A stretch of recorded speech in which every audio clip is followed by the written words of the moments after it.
Hello hello hello ഐശ്വര്യയാണോ അത്? അതെ.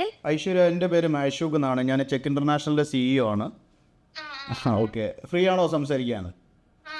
Okay, study അബ്രോഡിൻ്റെ കുറച്ച് കാര്യങ്ങൾ സംസാരിച്ചിട്ടുണ്ടായിരുന്നു നമ്മൾ ടീമുമായിട്ട്. എന്തൊക്കെയോ കൺഫ്യൂഷനാണ്, എവിടേക്കോ സ്റ്റക്കായി നിൽക്കുകയാണ്, സ്റ്റിൽ കുറേ കൺഫ്യൂഷൻസിൽ തന്നെയാണ് ഇപ്പോഴും ഉള്ളതെന്ന് പറഞ്ഞു. അതാണ് ഞാനൊന്ന് വിളിച്ചത്. ആകെ മൊത്തം സീനാണ്. എനിക്ക് ഒരു ഡിസിഷൻ എടുക്കാൻ പറ്റില്ല. എനിക്ക് ഓക്കെ എല്ലാവരും അവിടെ പോകേണ്ട വാർത്തയും കിട്ടില്ല. അവിടെ മൊത്തം ഇപ്പൊ ജോലി ഇല്ലാണ്ട് നടക്കാണ്. അങ്ങനത്തെയൊക്കെയാണ് പറയുന്നത്. ആരൊക്കെയാ അതൊക്കെ പറഞ്ഞേ? മോശമാണ് പറയണേ. ഇവിടെ UK കുറിച്ച് മാത്രമാണോ പറയുന്നത്? വേറെ ഏത് രാജ്യത്തിനെ കുറിച്ച് പറഞ്ഞിട്ടുണ്ടോ? വേറെ ഒന്നുമില്ല, എനിക്ക് ഇഷ്ടം യൂക്കാണോ. യാതൊരു ചോദിച്ച അപ്പൊ ഞാൻ ഇതെല്ലാം പറഞ്ഞോണ്ടിരിക്കുക. മനസ്സിലായി. എനിക്ക് കൺവിൻസ് ചെയ്യാനൊന്നും പറ്റുന്നില്ല. അവര് പറഞ്ഞപ്പോ പോട്ടെ അവിടെ ഇരുന്നോ അങ്ങനെയൊക്കെയാണ്. മനസ്സിലായി. ഓക്കെ, ഐശ്വര്യ നിലവിൽ ഇപ്പം നാട്ടിൽ എന്താ ചെയ്യുന്നത്? ഞാനിപ്പോ BBA കഴിഞ്ഞു. BBA കഴിഞ്ഞു. ജോലിയൊക്കെ കിട്ടിയോ? ഇല്ലയോ ജോലിക്ക് ട്രൈ ചെയ്യുന്നുണ്ടോ?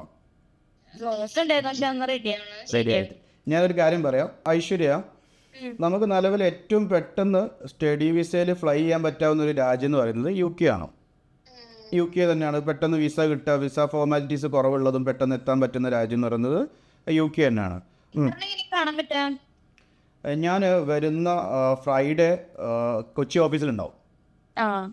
അപ്പൊ ഒരു കാര്യം ചെയ്യാം, ഞാൻ എന്റെ ഫ്രണ്ടിനൊക്കെ ആയിട്ട് അങ്ങോട്ട് വരാം. അതല്ലേ? ഓക്കെ, അങ്ങനെയാണെങ്കിൽ ഞാനൊരു കാര്യം ചെയ്യാം. ഫ്രൈഡേ ഒരു 2:30 ആഫ്റ്റർനൂൺ ഒരു 2:30 ഞാൻ എന്ത് ചെയ്യാം, ഒന്ന് ഷെഡ്യൂൾ ചെയ്യാം. നമുക്ക് ആ ഒരു ടൈമിൽ ഫാമിലിയൊക്കെ ആയിട്ട്, അതായത് അച്ഛനും അമ്മയൊക്കെ കൂട്ടി വരാണെന്നുണ്ടെങ്കിൽ ആ ഒരു ദിവസം തന്നെ നമുക്ക് എന്ത് ചെയ്യാം, ബെസ്റ്റ് ആയിട്ടുള്ളൊരു കോഴ്സും ബെസ്റ്റ് ആയിട്ടുള്ള ഒരു യൂണിവേഴ്സിറ്റിയും കൂടി ഫിക്സ് ചെയ്യാം. ഫൈനൽ ചെയ്യുക ഡിസിഷൻ. വെറുതെ നമ്മൾ എന്ത് ചെയ്യണ്ട, കൺഫ്യൂഷൻ അടിച്ചിട്ട് ഇങ്ങനെ ഒരു ഡിസിഷൻ പെൻ്റെ സമയം വെറുതെ വേസ്റ്റ് ചെയ്യണ്ട. കൊച്ചിയിലെ ഓഫീസിൽ മീറ്റ് ചെയ്യാം. ഞാനിപ്പോൾ സംസാരിക്കുന്നത് കൊച്ചി ഓഫീസിലല്ല, പക്ഷേ ആ ഒരു ഡേ ഞാൻ കൊച്ചിയിലുണ്ടാവും. Okay sir. ഓക്കെ, അപ്പൊ ഞാൻ വരാട്ടോ. ഓക്കെ, പേടിക്കണ്ട, നമുക്ക് ബാക്കിയുള്ള കാര്യങ്ങളൊക്കെ നമുക്ക് സെറ്റ് ചെയ്യാം കേട്ടോ. Okay, bye bye.